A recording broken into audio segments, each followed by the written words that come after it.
Download aplikasi Tarbiyah Sunnah di handphone Anda. Tersedia di Google Play dan App Store. Assalamualaikum warahmatullahi wabarakatuh. Alhamdulillahirabbil alamin wa bihi nasta'in ala umuri dunya waddin. Wal 'aqibatul muttaqin wa la 'udwana illa 'alal zalimin. Wa asyhadu an la ilaha illallah al-malikul haqqul mubin. Wa asyhadu anna Muhammadan abduhu wa rasuluhu shadiqul wa'dil amin. Wassalatu wassalamu ala asyrafil anbiya'i wal mursalin wa ala alihi wa ashabihi ajma'in wa man tabi'ahum bi ihsanin ila yaumiddin wa ba'd. Ikhwati fillah, jamaah Masjid Al-Hidayah Cikarang Lipo yang Allah muliakan, kita berjumpa lagi untuk memulai membahas kitab Asy-Syama'il Muhammadiyah, sebuah kitab yang disusun oleh Imam At-Tirmidzi rahimahullah, yang menceritakan tentang hal-hal yang berkaitan dengan Rasul alaihi salatu wassalam, baik kondisi fisiknya dan kebiasaan-kebiasaan harian beliau.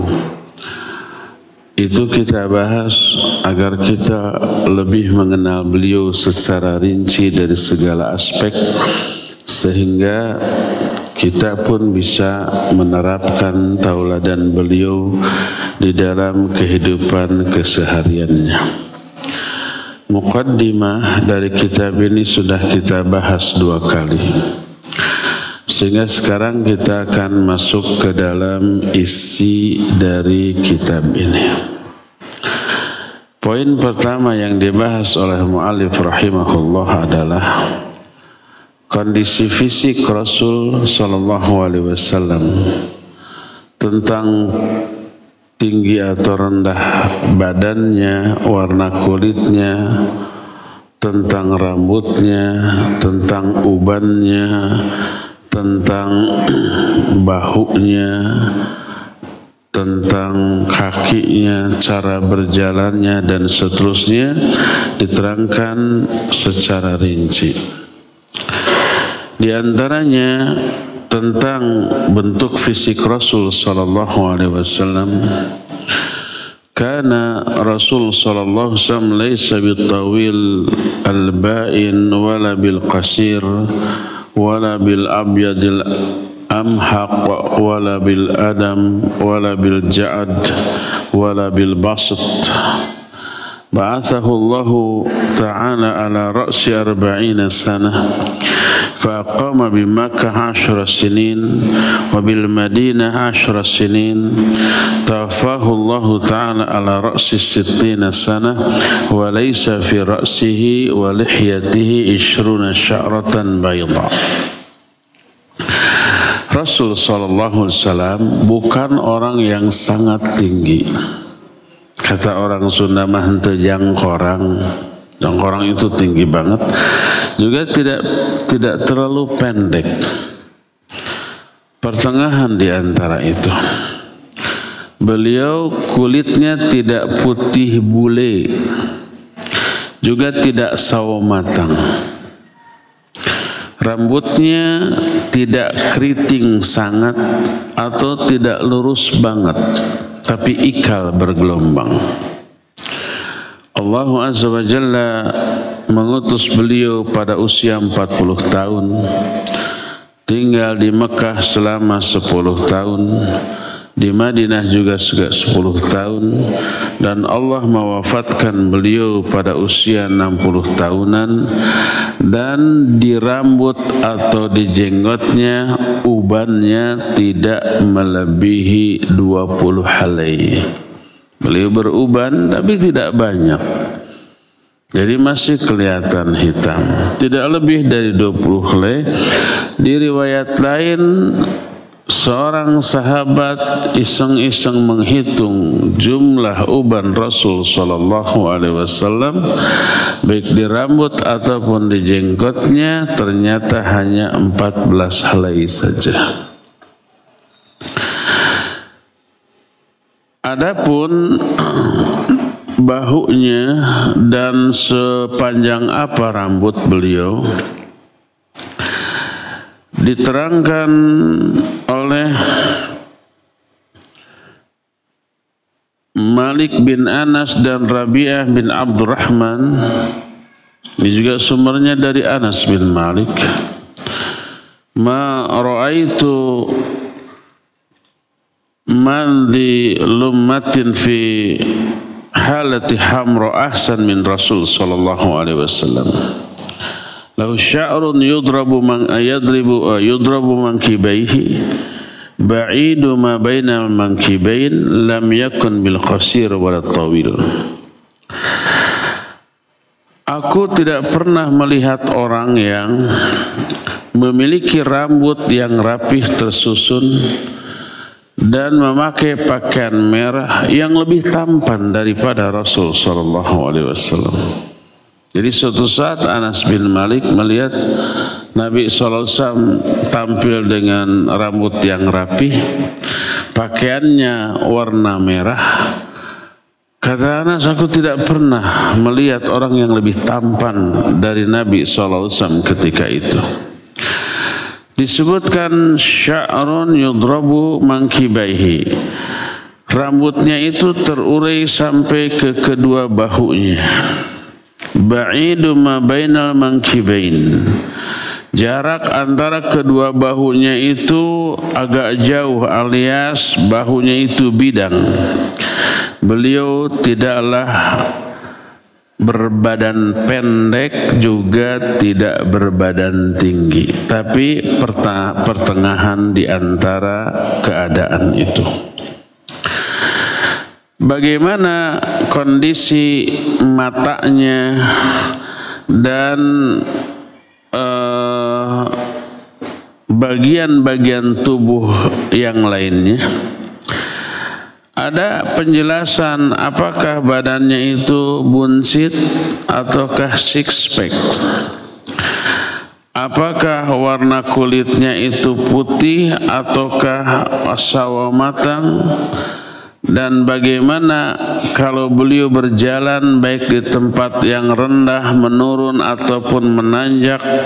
Dan bagaimana kalau beliau menoleh ke seseorang ketika diajak bicara. Diterangkan secara rinci melalui para sahabat. Di antaranya Al-Barra bin Azib radhiyallahu an menyatakan, lam yakun Rasul sallallahu alaihi wasallam bitawil mumaghatta wala bil qasir mutaraddid wa kana rabi'atan minal qaum lam yakun bil ja'd al qatat wala bil basat kana ja'dan rajulan wa lam yakun bil mutahhar wala bil mukalith wala bil mukalsim. Fi wajhihi tadwirun abyad musrab ad'ajal ainain ahdabal asfar jalilul masyas ajrad du masrabah. Disebutkan oleh Al-Barra bin Azib, Rasul sallallahu alaihi wasallam perawakannya tidak tinggi banget, tidak pendek banget, sedang pertengahan di antara itu. Beliau orang yang memiliki perawakan yang rata-rata di antara kaumnya. Jadi tidak menonjol karena ketinggiannya, tidak menonjol juga karena kependekannya, tidak. Rambutnya tidaklah keriting dan tidak pula lurus. Agak sedikit ikal, bergelombang. Badannya tidak gemuk, tidak buncit, tidak bucitrek, dan dagunya lancip, sedangkan wajahnya agak bundar. Kulitnya putih agak kemerah-merahan, matanya hitam tajam, sedangkan bulu matanya lentik, bahunya bidang. Beliau memiliki bulu yang lebat memanjang dari dada sampai ke pusar. Telapak tangan dan telapak kakinya tebal karena banyak berjalan. Bahkan disebutkan sampai kakinya, telapak kakinya belah-belah. Karena kalau sholat berdirinya sangat lama. Karena panjangnya surat yang beliau baca ketika sholat. Kalau beliau berjalan tegak seolah-olah sedang jalan menurun. Bayangkan kalau kita jalan turun, apakah condong ke depan badan kita? Tidak, atau tijong-jolong. Tapi pasti tegak agak ke belakang. Dan apabila beliau berbalik kepada seseorang, beliau tidak hanya memalingkan wajah mengarah ke orang itu, tapi memalingkan seluruh badannya. Seluruh badannya itu menghadap kepada orang yang diajak bicara. Di antara kedua bahunya terhadap cap kenabian. Dan beliau memiliki hati yang paling dermawan di kalangan sesama manusia.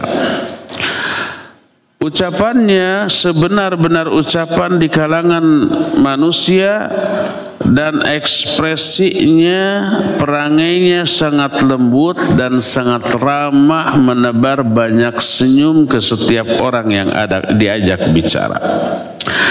Sampai dikatakan oleh Al-Barra bin Azib, disebutkan, kata Al-Barra, man ra'ahu badihatan habah wa man khalatahu ma'rifatan ahabbah. Siapa orang yang melihatnya pasti akan segan dan menaruh hormat, dan siapa orang yang bergaul dengannya pasti akan menyukainya. Yaqulu na'ituhu, berkata orang yang menerangkan sifat-sifat beliau, lam ara qablahu wala ba'dahu mithlahu sallallahu alaihi wasallam. Aku tidak pernah melihat orang seperti itu sebelumnya ataupun setelahnya. Jadi dengan penampilannya juga, diamnya juga, apalagi ekspresinya, cara bermuamalah, itu bikin orang kagum, hormat, dan sangat segan. Itulah kondisi Nabi alaihi salatu wassalam. Pernah sebuah hadis yang bersumber dari Ali bin Abi Thalib radhiyallahu anhu, Nabi SAW bersabda menerangkan kondisi fisik nabi-nabi sebelumnya yang beliau temui ketika peristiwa Isra Mi'raj. Uridu alayya al-anbiya fa idza Musa alaihi salatu wassalam darbun minar rijal ka'annahu min rijal syanu'ah. Wa ra'aitu Isa ibn Maryam alaihi salatu wassalam fa idza aqrab man ra'aitu bihi syabhan Urwah bin Mas'ud. Wa ra'aitu Ibrahim alaihi salatu wassalam fa idza aqrabu man ra'aitu bihi syabhan sahibukum yakni nafsu. Wa ra'aitu Jibril alaihi salatu wassalam fa idza aqrabu man ra'aitu bi syabhan lihyah. Ditampakkan kepadaku para nabi terdahulu. Salah satu cara menampakkan para nabi terdahulu kepada Nabi SAW adalah pada waktu peristiwa Mi'raj. Maka aku berjumpa Musa, melihat Nabi Musa. Beliau itu ibarat orang yang berasal dari suku Syanu'ah. Syanu'ah itu terkenal kekar-kekar, terkenal kuat-kuat. Kita tahu Nabi Musa itu kuat sekali fisiknya, sekali tonjok orang mati. Batu aja dipukul sama tongkatnya, dekok itu batu. Bahkan malakul maut saja yang bertamu untuk meminta nyawa tapi dalam bentuk seorang manusia, yang saat itu Nabi Musa tidak tahu bahwa itu malakul maut, ditonjok sampai matanya keluar. Hadis itu sahih riwayat Imam Bukhari dalam kitab Sahih Bukhari. Kuatnya fisik Nabi Musa. Aku lihat beliau bagaikan orang dari Bani Syanu'ah. Aku lihat juga Nabi Isa bin Maryam. Ternyata orang yang paling mirip dengannya adalah Urwah bin Mas'ud radhiyallahu anhu, seorang sahabat. Kulihat Nabiullah Ibrahim alaihissalatu wassalam, dan orang yang paling mirip dengannya adalah sahabat kalian ini, yaitu dirinya sendiri. Nabi SAW itu paling mirip dengan Nabiullah Ibrahim alaihissalatu wassalam. Dan kulihat Jibril, dan Jibril tidak terlihat dalam bentuk asli oleh Nabi ketika itu. Dan orang yang paling mirip dengan Jibril saat itu adalah Dihya. Dihya itu seorang sahabat yang tampan. Tentu saja itu bukan bentuk asli dari Nabi, dari malaikat Jibril. Bentuk aslinya tidak seperti itu, tapi sedang menyamar. Nabi hanya 2 kali melihat Jibril dalam bentuk asli, di antara di Sidratul Muntaha. Walaqad ra'ahu nazlatan ukhra 'inda Sidratul Muntaha. Nabi SAW melihat Jibril dalam bentuk yang asli, yaitu ketika di Sidratul Muntaha. Tapi tidak diterangkan bagaimana sifatnya. Tapi pernah melihat Jibril dalam bentuk seperti Dihya. Berkata Jabir bin Abdullah radhiyallahu an, menjelaskan bagaimana gigi beliau, dan terlihat gigi karena ketika bicara, ketika tertawa kan kelihatan gigi. Kana Rasul sallallahu alaihi wasallam aflaja thanitain. Idza takallama ru'yakan nur yakhruju min baini tanayahu. Rasul sallallahu alaihi wasallam gigi depannya, gigi apa yang depannya yang 4 itu gigi bukan taring ya, gigi seri. Gigi seri. Gigi serinya agak renggang. Bila beliau berbicara terlihat seolah-olah ada cahaya yang keluar dari sela-sela gigi serinya tersebut. Itulah beberapa penjelasan berkaitan dengan fisik Rasul sallallahu alaihi wasallam. Badannya tidak tinggi, tidak pendek, rambutnya tidak keriting, tidak lurus, tapi ikal bergelombang. Kemudian wajahnya agak bundar, matanya hitam, bulu matanya agak lentik, bahunya bidang. Kemudian apalagi tadi telapak tangan dan kakinya juga tebal. Warna kulitnya putih kemerah-merahan tapi tidak bule. Kemudian badannya juga tidak gemuk tapi juga tidak kurus. Beliau orang yang pertengahan standar di kalangan kaumnya. Dan apabila berjalan, beliau berjalan tegak. Dan apabila berhadapan, beliau menghadapkan tidak hanya wajahnya, tapi seluruh badannya menghadap kepada lawan bicaranya. Dan itulah kondisi fisik dari Nabi SAW. Ada satu khas yang tidak dimiliki oleh siapapun dari Nabi SAW, yaitu ada cap kenabian. Cap kenabian berupa tanda hitam di antara kedua bahunya atau di punggungnya, di bawah lehernya, di bawah tengkuknya. Cap kenabian ini kira-kira sebesar apel atau sebesar telur burung unta. Saya terus terang belum pernah lihat telur burung unta, tapi gede ya. Lebih gede daripada telur bebek ya. Burung untanya juga segede kita tuh. Pasti gede lah, sebesar apel. Dan cap kenabian ini berupa gundukan bulu-bulu yang bertumpuk di suatu tempat. Dan itu cap kenabian yang sudah Allah informasikan di kitab-kitab sebelumnya. Taurat, Zabur, Injil. Itu ada sehingga orang-orang Nasrani dan Yahudi pun mengetahui adanya cap kenabian tersebut dan mengakuinya. Tentang khatam atau cap nubuah ini, cap kenabian ini diterangkan oleh para sahabat yang diterima dari Jabir bin Samurah radhiyallahu an. Ra'aitul khatam baina katifai Rasul sallallahu alaihi wasallam gudda hamra mithla baydatil hamamah.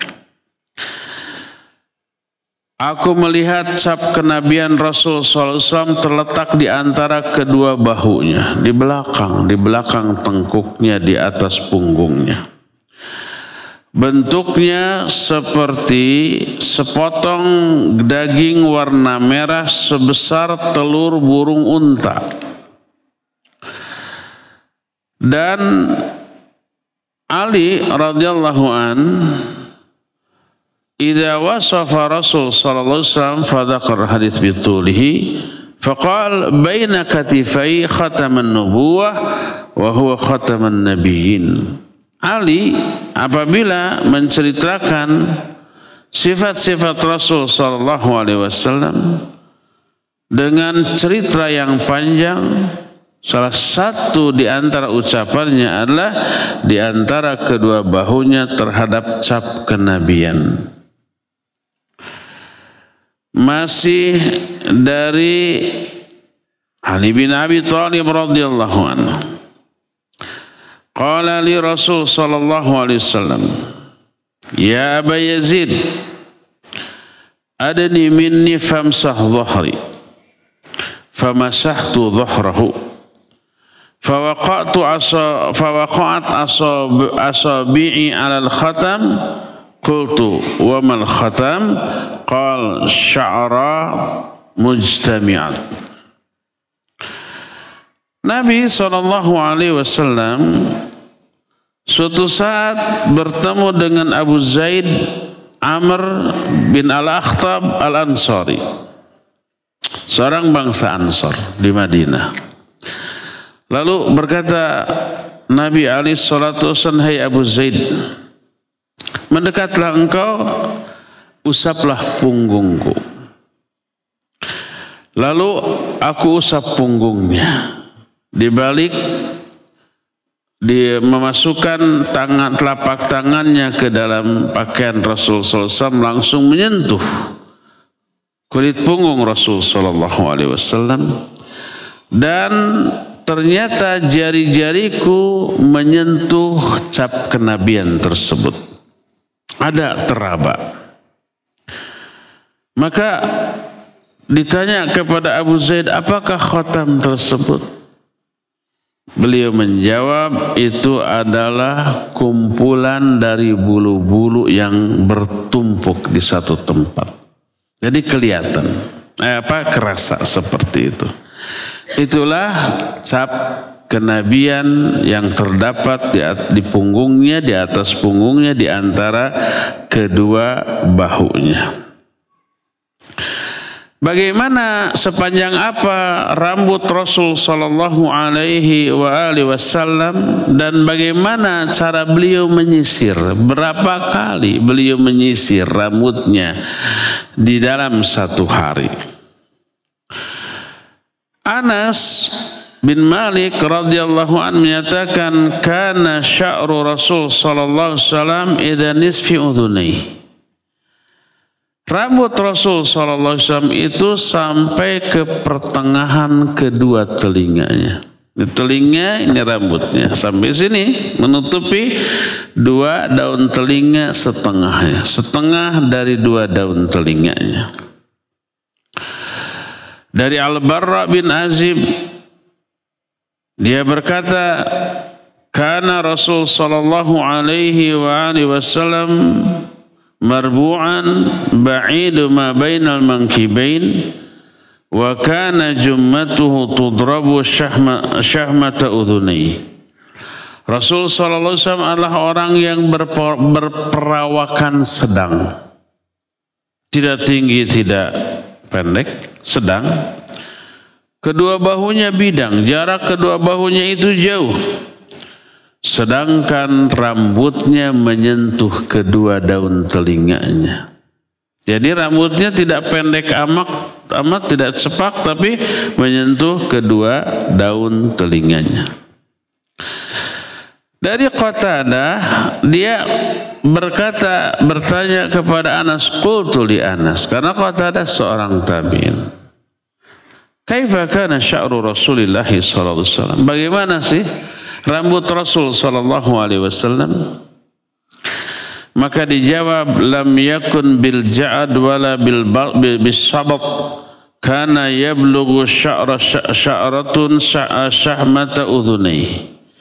Rambut beliau tidak keriting, tapi juga tidak lurus, berarti ikal, bergelombang. Dan rambutnya sampai ke kedua daun telinga beliau.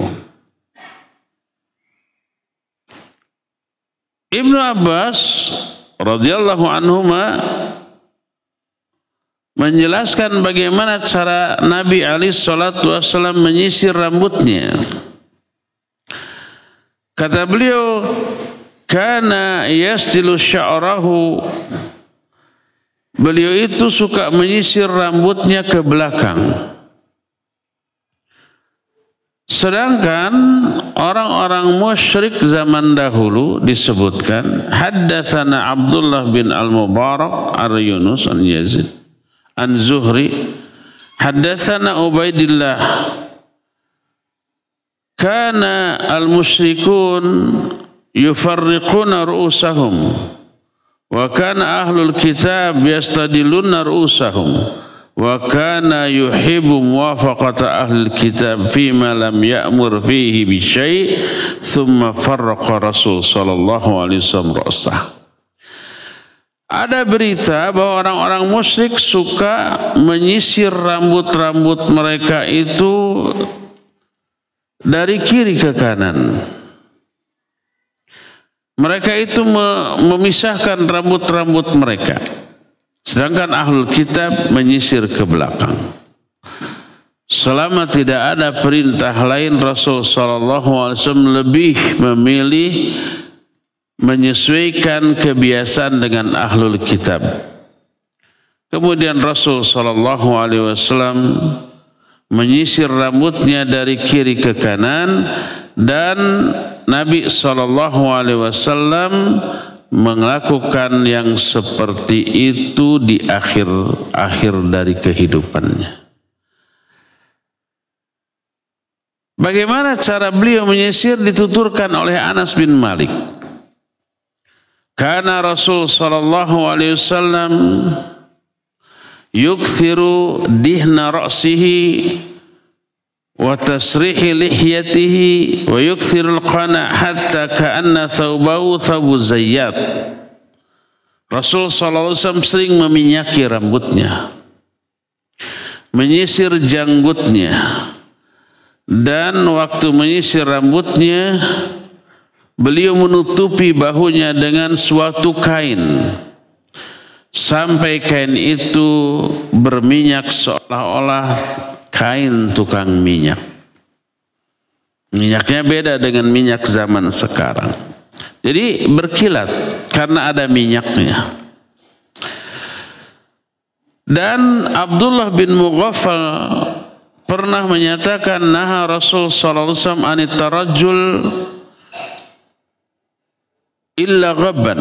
Nabi SAW pernah melarang seseorang terlalu sering menyisir, kecuali sekali-sekali.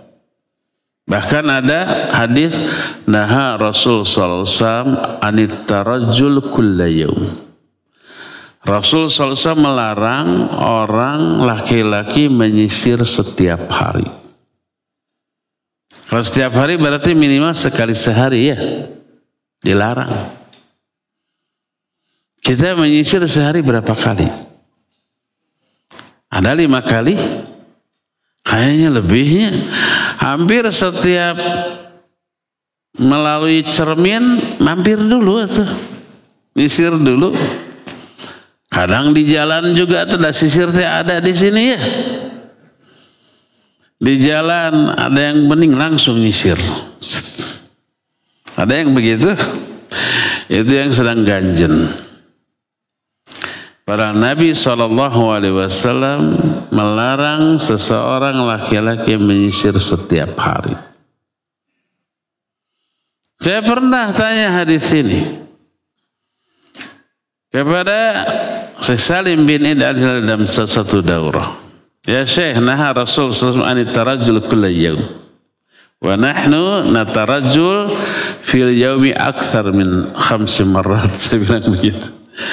Wahai Syekh, Nabi SAW melarang seseorang menyisir setiap hari. Sedangkan kami di sini sehari bisa lebih dari 5 kali.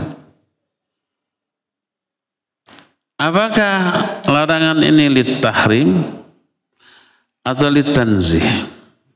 Litahrim berarti haram. Litanzih berarti sekedar makruh. Atau bagaimana? Beliau menjelaskan yang dimaksud tarajjul kulla yaum itu adalah 2. Pertama, bersolek seperti yang dilakukan oleh para wanita. Para wanita sangat memperhatikan kondisi dan penampilan dirinya agar terlihat menyenangkan, menarik bagi suaminya. Makanya mereka tiap hari nyisirnya. Mereka sehari bisa berkali-kali menyisirnya dalam rangka bersolek. Adapun laki-laki nggak perlu bersolek. Daya tarik laki-laki dalam pandangan wanita bukan karena dandanannya, tapi karena kemacoannya, kejantanannya. Apa yang menarik bagi wanita dari diri seorang laki-laki? Kelelakiannya. Makin menonjol karakter kelelakiannya, makin besar daya tariknya. Makanya kalau wanita melihat laki-laki yang kemayu, yang lemah gemulai, suka enggak? Saya enggak tahu, tanya ke akhwat. Tapi kayaknya enggak suka ya. Sebaliknya, apa yang menjadi daya tarik wanita bagi laki-laki? Khas kewanitaannya. Semakin menonjol aspek kewanitaannya, semakin besar daya tarik wanita itu dalam pandangan laki-laki. Makanya laki-laki nggak suka kepada wanita tomboy, menyerupai laki-laki dalam segala hal ya. Rambutnya pendek, tukung gitu. Terus pakai kemeja, pakai celana panjang, jeans kayak laki-laki gitu. Seandainya dadanya bisa diratakan, mungkin diratakan. Tapi nggak bisa. Kalau toh bisa, berarti nggak normal tuh orang. Suka nggak lelaki ke wanita yang penampilannya tomboy? Tidak. Oleh karena itu, kalau wanita ingin memiliki daya tarik yang besar di hadapan laki-laki, tonjolkan ciri khas kewanitaannya. Lembut, lemah, gemulai, berdandan gitu ya, manja ya. Dan kalau laki-laki ingin memiliki daya tarik yang besar, tonjolkan kelelakian. Jangan kemayu, jangan lemah gemulai, tapi tegas. Tapi kelemah lembutan tidak bertolak belakang dengan ketegasan. Tegas tapi mengungkapkannya dengan lemah lembut. Tegas berbeda dengan kasar. Kasar lawan dari lemah lembut. Kalau tegas lawan dari tidak tegas. Tegas lawan dari ya tidak tegas. Nah, ini jadi yang pertama, larangan laki-laki tarojul atau menyisir tiap hari itu bersolek seperti bersoleknya kaum wanita. Itu yang pertama. Yang kedua, di kalangan orang-orang di Arab, Jazirah Arab mana saja, sampai sekarang juga, itu kan jarang dalam bermuamalah mereka berinteraksi dengan kawan, dengan tetangga, dalam apalagi dalam forum yang resmi, tampil dalam keadaan kepala terbuka. Tapi pakai imamah. Rambutnya tidak kelihatan. Bukan aurat, boleh rambut kelihatan. Malaikat Jibril juga ketika tampil datang kepada Nabi dan para sahabat dalam bentuk orang kan kelihatan hitam rambutnya, putih pakaiannya. Tapi dalam forum-forum resmi selalu pakai imamah. Pakai apa? Imamah itu sorban. Kadang-kadang dalam keadaan terburu-buru setelah mandi pakai pakaian nggak nyisir, langsung dibungkus sama imamah, beres, tidak kelihatan. Itu urf. Urf itu kebiasaan tradisi, tapi itu yang mencerminkan adab di kalangan mereka. Makanya jangan heran kalau para pejabat dari negara-negara Timur Tengah dalam kunjungan resmi ke sini, walaupun kita memakai pakaian biasa, pakai kemeja, pakai jas, mereka tetap memakai ciri khas pakaian mereka, pakai imamah. Itu adab. Sampai suatu saat saya pernah mendampingi seorang syekh dari Kuwait. Dia membangun masjid di Bandung, saya dampingi. Setelah selesai peresmian. Ketika peresmian dia di video, pidato. Untuk apa? Laporan ke muhsininnya, ke donaturnya, ke orang yang mengamanati penyaluran biaya pembangunan masjid itu. Karena di Indonesia kita semua nggak ada yang pakai imamah, dia buka imamahnya hanya pakai kopiah begini dan gamis begini, lalu dia pidato pendek, cerpen, ceramah pendek, melaporkan ini. Setelah itu dia tonton sendiri. Astagfirullah. Harus diulang. Kenapa, ada yang salah? Iya, lupa saya nggak pakai imamah. Di kita itu nggak aib, di sana kurang adab. Dan untuk pakai imamah menutupi rambutnya sehingga rambutnya mau rapih mau tidak, mau disisir mau tidak, mau diminyaki atau tidak kelihatan. Berdasarkan hal itu, menyisir setiap hari adalah banyak membuang waktu untuk sesuatu yang tidak perlu karena pasti akan ditutupi. Dan itu berkaitan dengan uraf di daerah itu.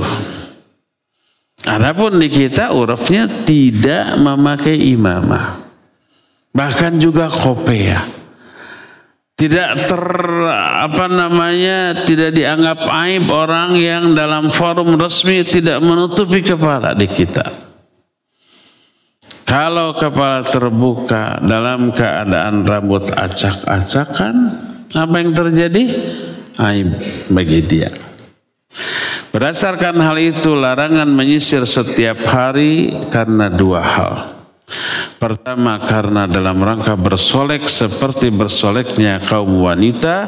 Yang keduanya, karena di kalangan tertentu menyisir adalah sebuah kesia-siaan karena tidak terlihat, karena tertutup oleh imamah tadi.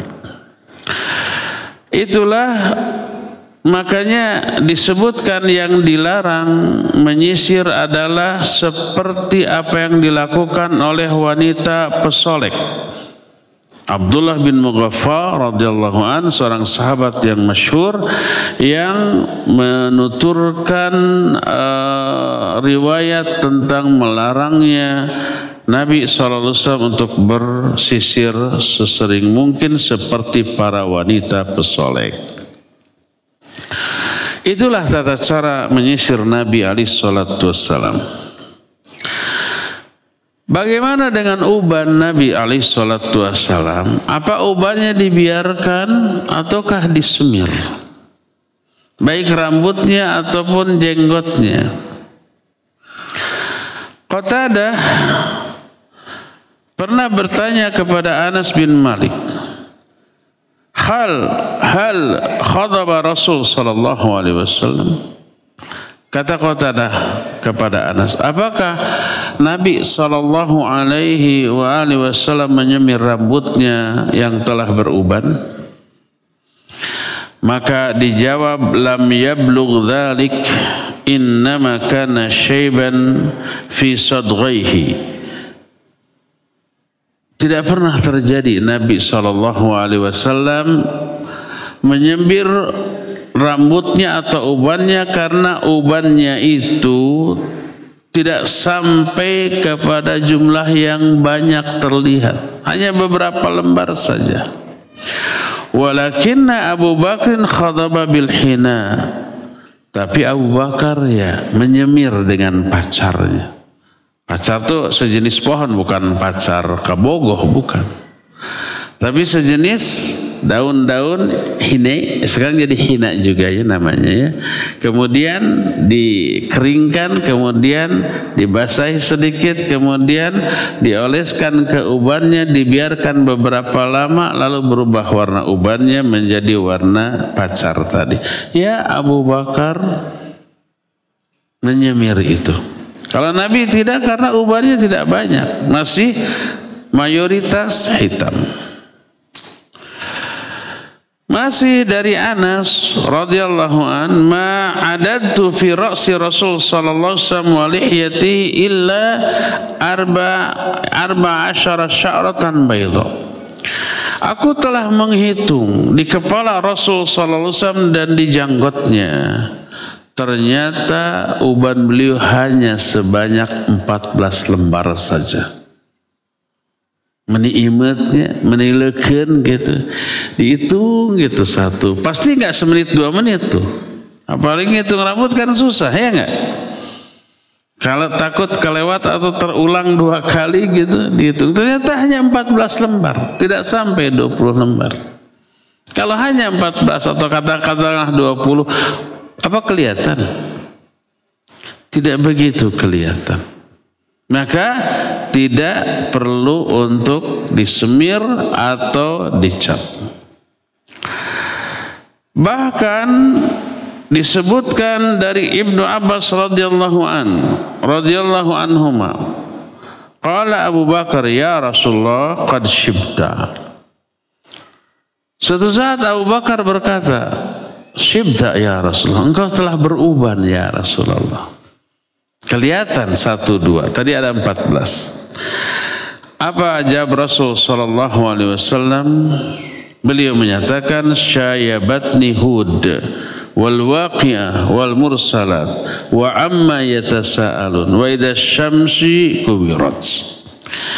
Kata Nabi sallallahu alaihi wasallam, iya, yang telah membuat aku beruban adalah surah Hud, surah Al-Waqi'ah, surah Al-Mursalat, surah Amma Yatasa'alun, dan idza syamsu kubirat. Dalam riwayat lain, syayyabatni Hud wa akhwatuha. Yang telah membuat saya beruban itu surah Hud dan kawan-kawannya. Dalam riwayat ini disebut kawan-kawannya itu yaitu Al-Waqi'ah, Al-Mursalat, An-Naba, dan Asy-Syams. At-Takwir, bukan Asy-Syams.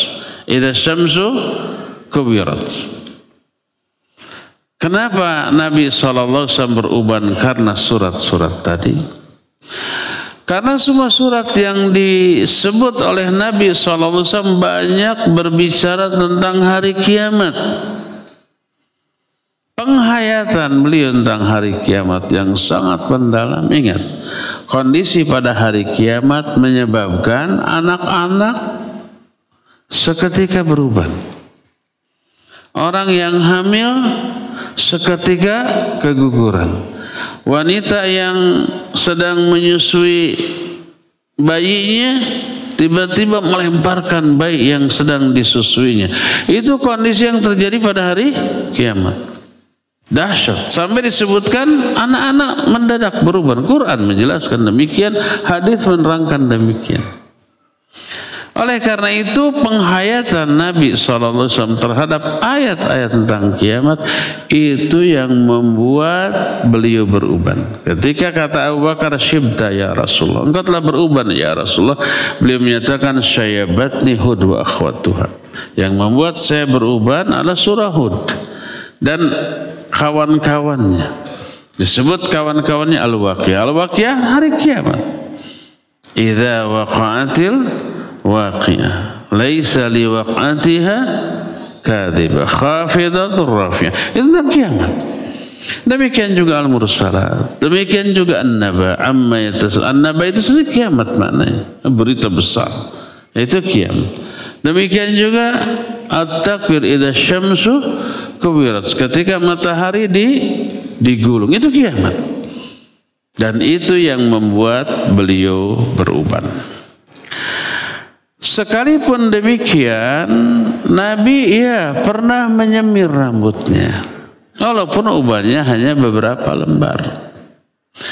Adapun Anas yang menyatakan tidak sampai Nabi SAW menyemir karena hanya 14 lembar rambutnya, itu sejauh pengetahuan Anas. Tapi Anas kan tidak tahu segalanya, pasti ada yang luput. Termasuk kapan ketika Nabi menyemir, Anas mungkin tidak tahu, tapi sahabat lain tahu. Di antaranya ada Jahdamah. Jahdamah ini istri dari Bashar ibnu Khososiyah. Dia berkata, kata Jahdamah, "Ana ra'aitu Rasul sallallahu alaihi wasallam yakhruju min baitihi yanqudu ra'sahu wa qad igtasala wa bi ra'sihi rad'un min hina aw qala rad'u syaq fi hadha syaq." Kata Jahdamah, aku pernah melihat Rasul sallallahu alaihi wasallam keluar dari rumahnya mengibaskan rambutnya seusai mandi dan di kepalanya terdapat bekas daun ini atau bekas celupan untuk menyemir rambutnya, masih kelihatan. Dan ini menunjukkan beliau pernah menyemir rambutnya. Pernah juga Anas dalam riwayat lain, "Ra'aitu sya'ra Rasul sallallahu alaihi wasallam makhduba." Aku pernah melihat Rasul sallallahu alaihi wasallam disemir.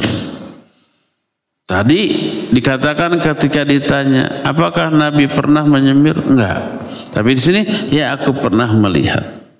Mungkin ketika ditanya itu belum melihat, setelah meriwayatkan ini, setelah melihat baru diriwayatkan kepada yang lain.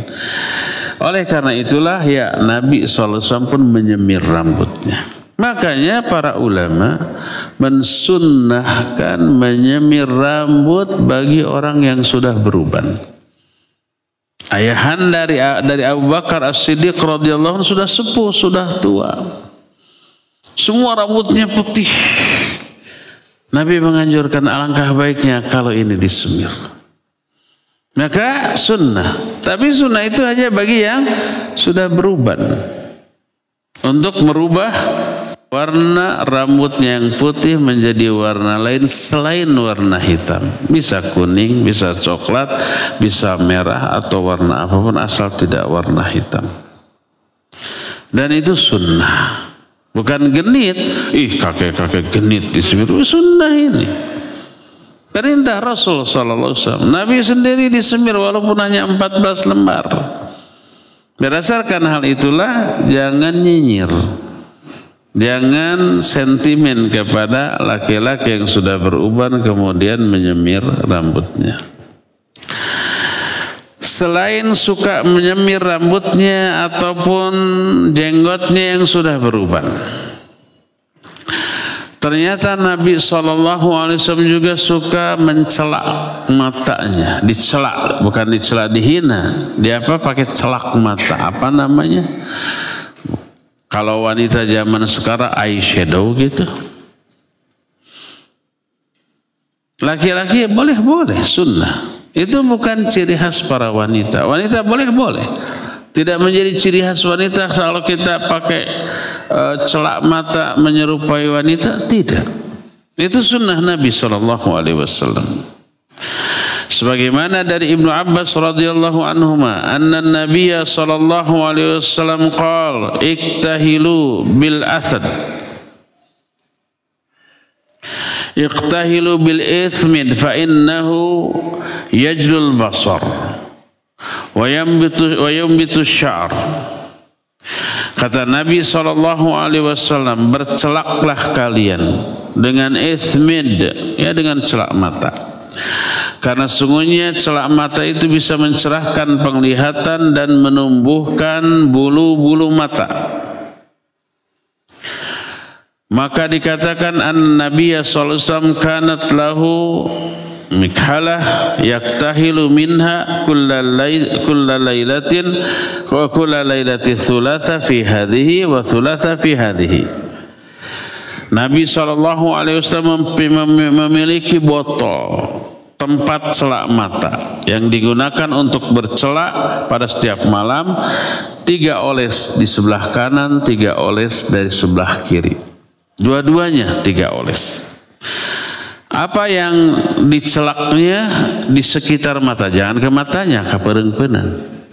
Di sekitar matanya, baik di bawahnya ataupun di penutup mata teh yang di atas alis teh, kelopak.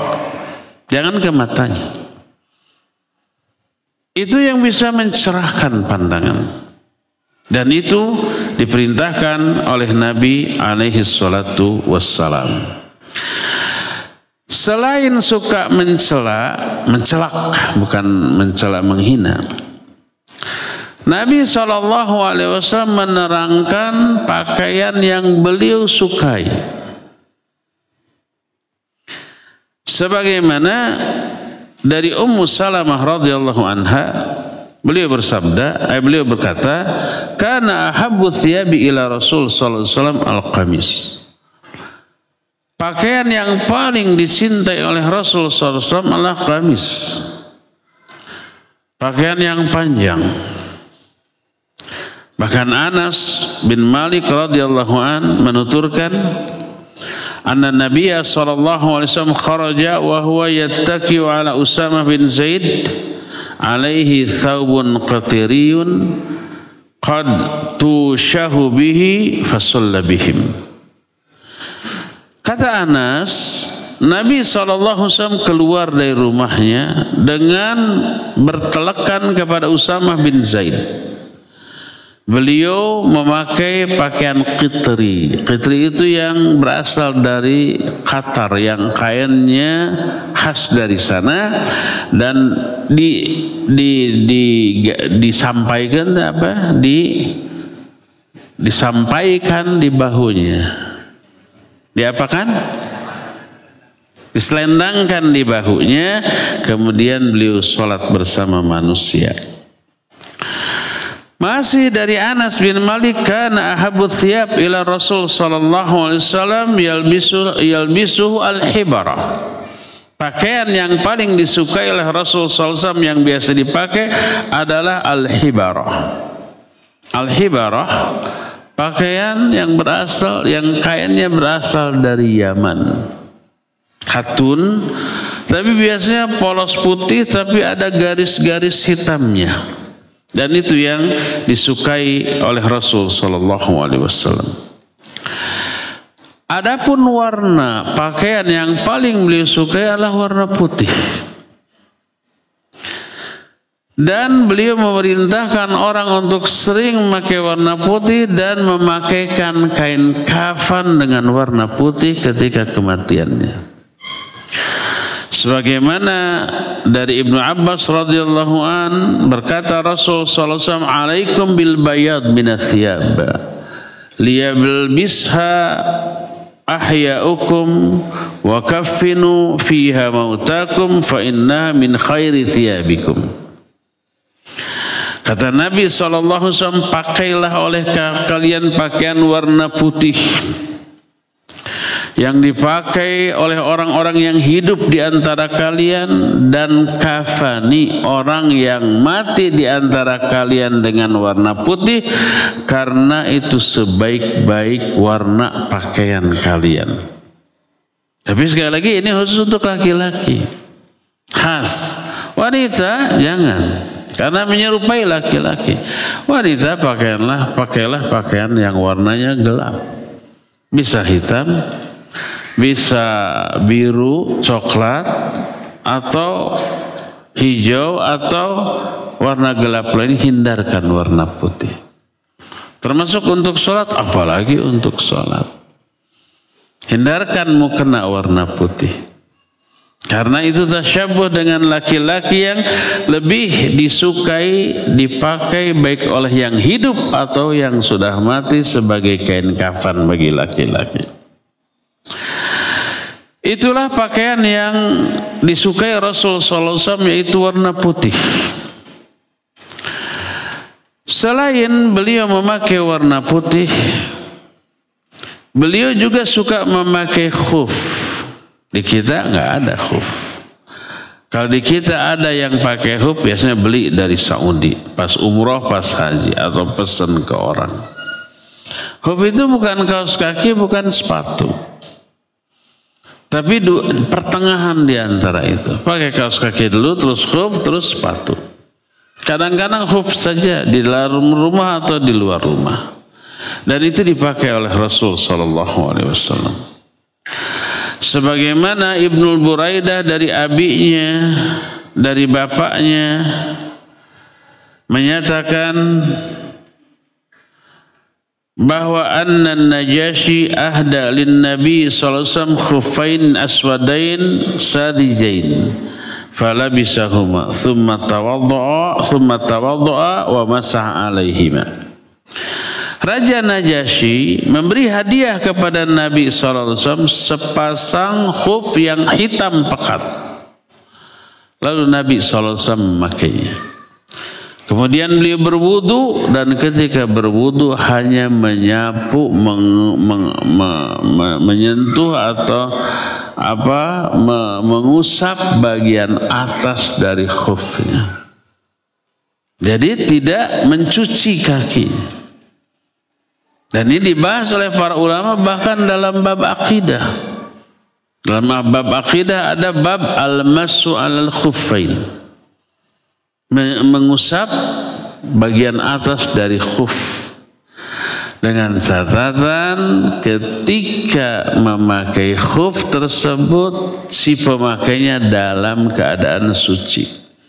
Sudah berwudu lalu pakai khuf. Nanti batal. Datang waktu sholat, wudu lagi, nggak perlu dibuka itu khuf, pakai khuf itu selama wudu, wudu seperti biasa. Setelah mengusap kepala dan telinga, tinggal membasuh kaki, nggak perlu dibuka, nggak perlu dibasuh, cukup usap bagian atas dari khuf tersebut satu kali. Kanan dengan kanan, kiri dengan kiri. Khuf kanan dengan tangan kanan, khuf kiri dengan tangan kiri. Basahi telapak tangan kita dengan ujung-ujung jari yang 5. Usapkan dari mulai jari-jari kaki bagian atas tek sampai ke batang kakinya. Sekali, kiri juga sekali. Sudah cukup. Kiri kanannya nggak perlu, belakangnya nggak perlu, apalagi bawahnya. Suatu saat Nabi SAW sedang berwudu memakai sepatu. Dan ini berlaku tidak hanya khuf, sepatu termasuk juga kaos kaki. Boleh, al-jawrab. Nabi SAW berwudu dengan memakai sepatu. Seorang sahabat pemuka kaumnya yang kemudian Islam dan menjadi sering membantu-bantu Nabi SAW. Tokoh namanya Mughirah bin Syu'bah. Beliau memperhatikan Nabi SAW berwudu. Pas Nabi mengusap kepalanya, Mughirah bin Syu'bah membungkuk untuk membukakan sepatu Nabi SAW. Disangkanya Nabi mau mencuci kedua kaki. Apa kata beliau? Da'ku fa inni adkhaltuhuma tahiratain. Biarkan, jangan dibuka. Karena aku memakai kedua sepatuku ini dalam keadaan suci. Terus batal, terus wudu, cukup diusap. Lalu beliau mengusap bagian atas dari sepatunya. 1 kali usapan. Berkata Ali bin Abi Thalib radhiyallahu anhu, "Lau kana hadzal dinu 'ala ar-ra'yi lakana asfal al-khuf aula bil masi min a'lahu." Seandainya agama ini didasarkan kepada akal, otak, niscaya bagian bawah khuf, bagian bawah sepatu lebih layak untuk diusap daripada bagian atasnya. Karena bagian bawah bagian yang kotor, nginjak apapun, minimal tanah kotor. Bagian atas tidak kotor kecuali debu. Tapi aku melihat Rasulullah SAW masaha a'laihi, beliau mengusap bagian atas dari sepatunya. Kenapa ini dibahas oleh para ulama dalam bab akidah, padahal ini masalah fikih? Karena ada satu sekte yang akidahnya jauh berbeda dengan kita, tidak mengakui adanya fikih tentang mengusap sepatu. Siapa mereka? Si Syiah, ahlakahumullah. Mereka tidak ada mengusap sepatu.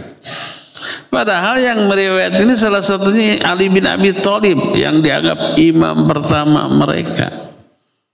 Ali menyatakan seandainya agama berdasarkan ra'yu, niscaya mengusap bagian bawah sepatu lebih layak daripada bagian atas. Tapi ditolak. Dan ini menunjukkan sunnahnya mengusap kedua khuf, baik untuk safar ataupun untuk mukim. Bedanya kalau safar berlaku 3 hari 3 malam. Kalau mukim sehari semalam. Umpamanya kita sekarang nggak kemana-mana, tapi hujan, tiris. Di Cikarang aja Bekasi yang panas jadi tiris, apalagi di Bandung. Di rumah selalu pakai khuf atau minimal kaos kaki, dan dinginnya. Jarang di rumah ada karpet, semuanya dikarpetin ada? Nggak ada. Masjid mah iya, tapi rumah mah nggak ada. Hotel iya, tapi tidak semua hotel.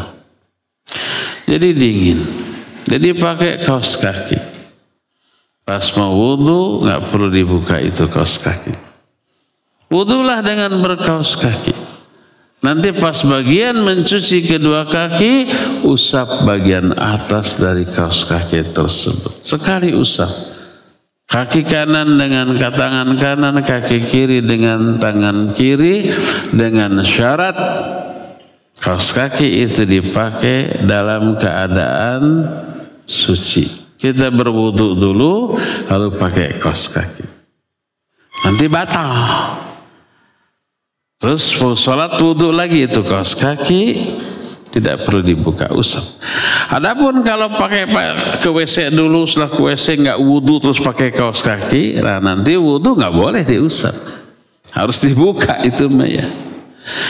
Berlaku sehari semalam. Nanti hari kedua setelah 24 jam mau wudu, buka lagi kaos kaki dan cuci lagi. Kakinya suci, bukan kaos kakinya. Kakinya yang dicuci, setelah kakinya dicuci baru pakai kaos kaki lagi. Nah nanti batal lagi, wudhu lagi, nggak perlu dibuka kaos kaki ya. Berlaku sehari semalam kalau mukim. Kalau safar 3 hari 3 malam. Nggak perlu dibuka itu sepatu. Kabayang nggak mandi merenya. Nah termasuk kalau umpah kita naik pesawat. Umroh atau haji kan 9,5 jam atau 10 jam gitu. Di pesawat pasti sholat, gimana wudhunya ribet, pakai kaos kaki. Sebelum boarding wudhu dulu. Kemudian setelah wudhu pakai kaos kaki. Di atas pesawat batal. Datang waktu sholat wudhu, nggak boleh tayamum. Pertama nggak ada debu, kan di vakum sebelumnya. Kedua ada air di toiletnya. Jangan bilang ke pramugari, jangan minta izin saya mau wudhu, boleh, pasti dilarang. Karena dalam benak mereka wudhu teh bikin banjir, nggak boleh. Sudah di wastafel kecil bisa sekali-sekali, 2 kali 2 kali, 3 kali 3 kali boleh. Kumur ini dan susah. Pas mencuci kakinya itu kan yang ribet, usap kaos kaki sekali-sekali sudah. Silakan sholat. Kalau ada musola di pesawat, silakan di musola biar sempurna. Kalau nggak ada, di kursi. Ada pesawat yang ada musolanya? Pesawat Saudi aja, selain Saudi tidak ada. Di belakang, ya. Di ekornya masih dalam pesawat, tidak di luar. Ada kira-kira 2,5 kali 2,5, bisa 5-6 orang gitu ya sholat di sana. Nah, itu memudahkan ya. Itulah ketentuan khuf.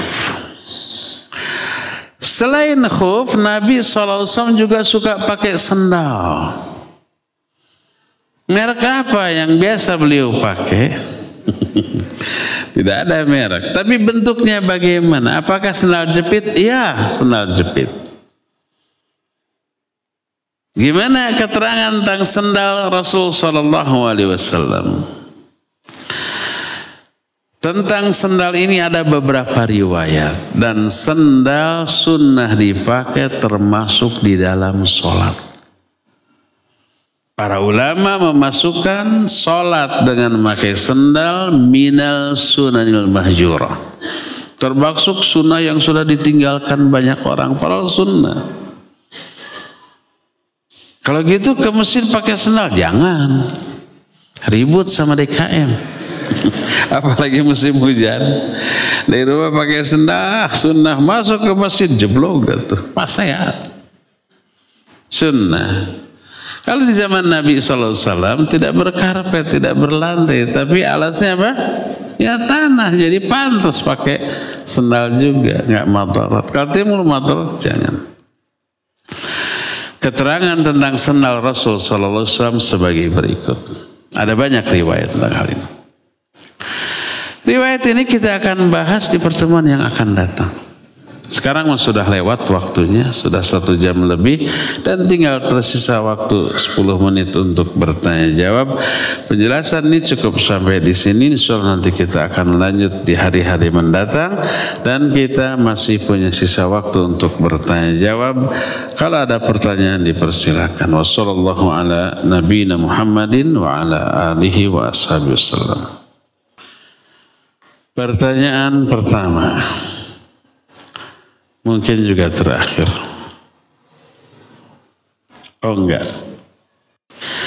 Apakah seorang yang mengaku melihat Nabi Muhammad SAW dalam mimpinya, tapi ciri-ciri fisiknya tidak sesuai dengan yang diriwayatkan oleh sahabat, apakah ia termasuk orang yang berdusta atas Nabi yang diancam dengan neraka? Baik. Nabi SAW menyatakan, man ra'ani fil manam faqad ra'ani fa inna syaitan la yatamatsalu bi. Siapa yang melihat aku dalam mimpinya, berarti dia asli melihat aku. Karena syaitan tidak bisa menyerupai aku. Jadi syaitan tidak bisa meniru-niru Nabi.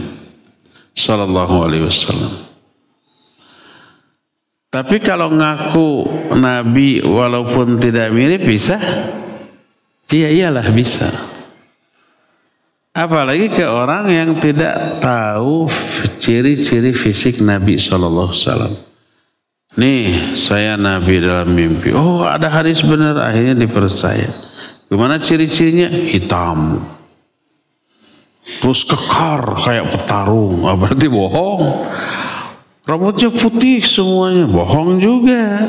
Nabi tidak lebih dari 20. Hanya 14 lembar. Nggak kekar juga kok. Ya.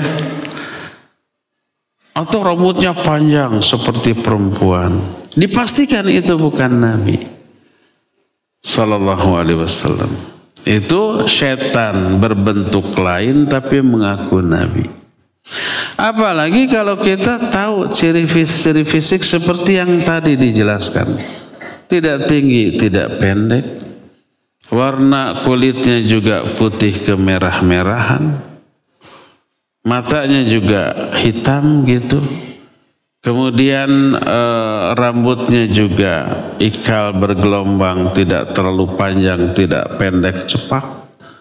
Itu kita tahu. Terus ternyata kita mimpi.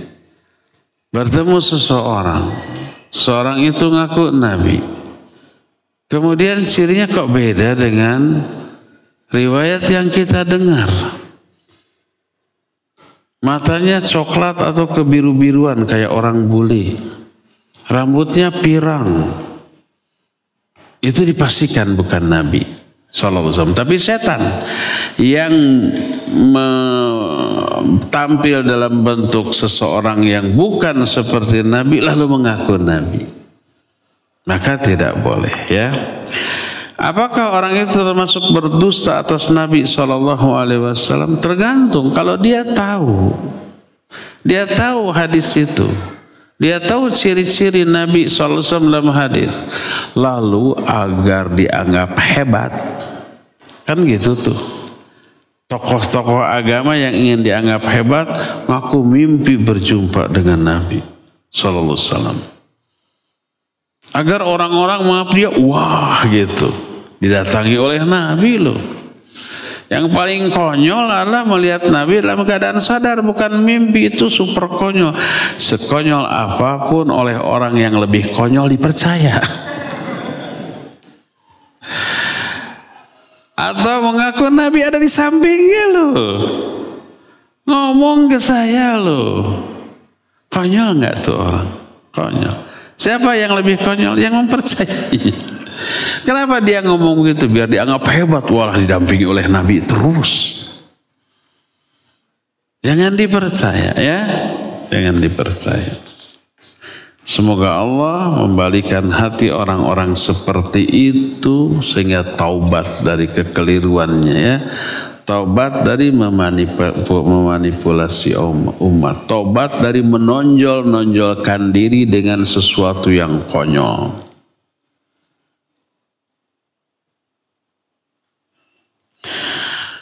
Apakah ada alasannya Nabi menyemir rambut yang beruban dengan selain warna hitam? Nabi SAW tidak mengungkapkan secara eksplisit, secara langsung apa alasan. Seandainya toh tidak ada alasan yang kita ketahui, kata Imam Ibnu Qayyim, umirna bitta'assi bihi. Kita diperintahkan untuk ta'assi. Untuk menjadikan beliau sebagai uswah. Nurut apa kata beliau, mau tahu alasannya mau tidak, Nabi contohkan, Nabi perintahkan, ikut, itu ada pahala. Karena kan Nabi SAW sholat pakai sendal berjamaah, para sahabat pakai sendal ikut. Di tengah sholat beliau copot sendalnya, disimpan sebelah kiri. Nggak ngomong, kenapa? Kan lagi sholat. Dan melanjutkan sholatnya. Lihat gitu para sahabat semua buka sendalnya, simpan sebelah kiri, padahal lagi sholat. Gak tahu alasannya, pokoknya Nabi begitu, gitu aja lah pokoknya. Beres sholat, Nabi menegur, kenapa kalian copot sendal-sendal kalian? Mereka menjawab, kami lihat engkau mencopot, kami juga copot. Gak tahu alasannya, pokoknya ikutlah gitu. Itu sikap ta'assi. Kata Nabi SAW, tadi datang Jibril membisik kepadaku, di sandalku ada najis. Maka aku copot. Kalau kalian nggak ada najis nggak perlu dicopot. Tapi dia sikap para sahabat, tahu alasannya atau tidak, apa yang dilihat dilakukan oleh Nabi SAW diikuti. Jadi kalau Nabi perintahkan semir rambut, semir sudah.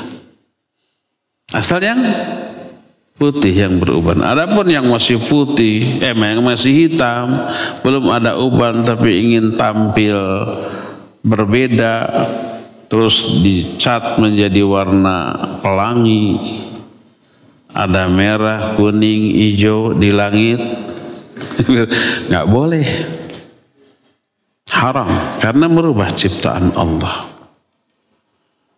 Bukankah menyemir rambut putih jadi hitam merubah? Enggak, bukan merubah ciptaan Allah, mengembalikan ke kondisi asal warna rambut. Gitu ya, berbeda. Dan Nabi SAW melakukan dan memerintahkan. Minimal nih.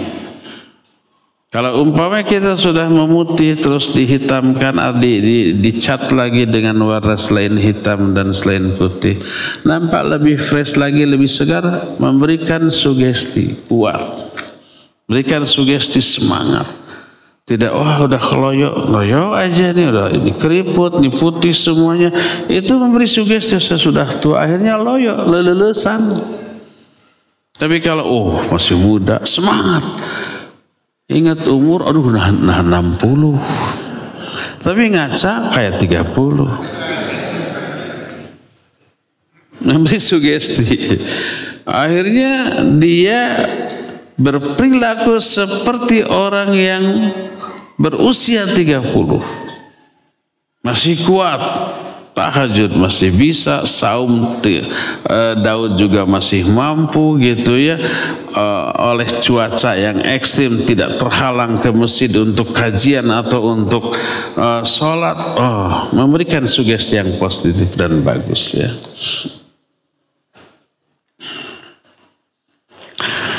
Jika dari rumah sudah wudhu menuju masjid untuk sholat berjamaah, tapi di jalan ada genangan air hujan, apakah harus wudhu lagi atau tidak? Tidak, nggak batal terkena genangan air hujan. Karena air hujan yang di jalan bercampur air dari selokan dan kotoran lain. Kalau selokannya itu selokan yang diyakini atau diduga kuat tidak ada najis, enggak. Kotor oleh lumpur, oleh tanah, tidak najis. Kecuali kalau dari septic tank, itu dari septic tank, kelihatan, nah itu najis. Tapi kalau selokan biasa, mungkin ada najisnya mungkin, karena ada mungkin nggak ada anjing kencing di sana, mungkin, atau mungkin dari WC dialirkan, dibuang ke sana, mungkin. Tapi kadarnya jauh lebih sedikit dibanding jumlah debit air, apalagi sudah bercampur dengan hujan. Maka boleh, tidak najis lagi. Walaupun ada najisnya, ada ya, tapi udah bercampur dengan jumlah air yang banyak, sudah hilang kadar najisnya, dieliminir. Maka tidak najis walaupun kotor. Harus dibedakan antara kotor dengan najis. Tidak setiap yang najis itu kotor. Ada yang najis tapi bersih ya. Ompol anak bersih tuh, tapi najis. Ada yang kotor tapi ada yang bersih tapi najis. Ada yang kotor tapi suci. Debu suci, boleh dipakai bersuci dalam bentuk tayamum selama itu suci ya. Jadi terkena air hujan yang mungkin bercampur dengan air dari selokan nggak najis, kecuali kalau kita yakin ada ayam palid, lele koneng nempel di kaos kaki, di sepatu kelihatan, nah itu jelas ya, itu jelas tidak boleh, harus dibuka dan dicuci. Terakhir, Tadi dijelaskan di hadis tentang rambut Rasul SAW berubahan, memikirkan surat Hud dan yang lain. Pertanyaan, apa dibalik hikmah dari surat tersebut? Tadi sudah dijelaskan. Itu surat berbicara tentang hari kiamat. Idza syamsu kuwirat wa idzan nujumu qadarat. Itu ketika matahari digulung. Ketika langit terpecah belah. Kalau penghayatan tentang hal itu begitu mendalam, jiwa raga kita itu larut masuk ke suasana yang digambarkan, dengan getar atau hati itu apa terpengaruh. Makanya pantas kalau kiamat terjadi, orang yang mengalami terjadinya kiamat itu anak kecil mendadak berubah, anak kecil. Ibu yang mengandung mendadak keguguran melahirkan yang dikandungnya. Ibu yang menyusui melemparkan anak yang disusui. Karena apa? Paniknya yang luar biasa. Memberi efek besar secara psikis kepada orang yang mengalaminya. Nah, ketika orang itu tidak mengalami, tapi membayangkan kejadian itu. Kejadian yang digambarkan oleh Quran, oleh surah Hud dan kawan-kawannya tadi yang berbicara tentang kiamat, penghayatannya luar biasa. Berefek nggak? Ya, keubahan. Saya nggak tahu penjelasan medis kenapa kepanikan dan ketakutan yang sangat membuat rambut yang hitam seketika berubah. Mungkin ada penjelasan medisnya, mungkin. Mungkin ketakutan, kepanikan yang luar biasa itu umpama memancing terproduksi hormon tertentu dengan kadar yang demikian sehingga membuat rambut seketika memutih, mungkin. Oleh karena itu pengaruh dari kondisi hari kiamat bisa membuat anak kecil mendadak berubah, maka penghayatan terhadap keterangan surat tentang kiamat berpengaruh juga. Walaupun tidak seketika. Begitu tadinya hitam pas baca surah Al-Waqiah, jadi putih. Enggak begitu. Tapi berproses ya. Berproses berpuluh-puluh kali, ratusan kali baru berpengaruh mungkin. Jadi jangan khawatir saya nggak mau baca Al-Waqiah. Takut pas ngaca putih, nggak perlu takut seperti itu.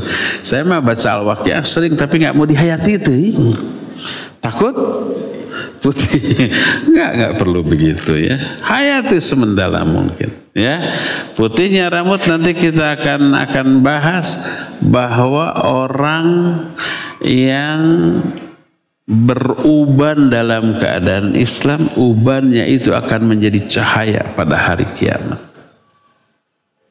Maka jangan takut dengan uban. Nah, setelah beruban kemudian disemir tidak putih lagi, apakah cahayanya redup? Tidak, tetap itu uban. Dan tetap itu akan jadi cahaya di akhiratnya. Makanya jangan takut sama uban. Jangan takut telaku, paling takut telaku di akhwat, nggak masalah. Banyak akhwat yang suka kepada yang beruban. Minimal ini.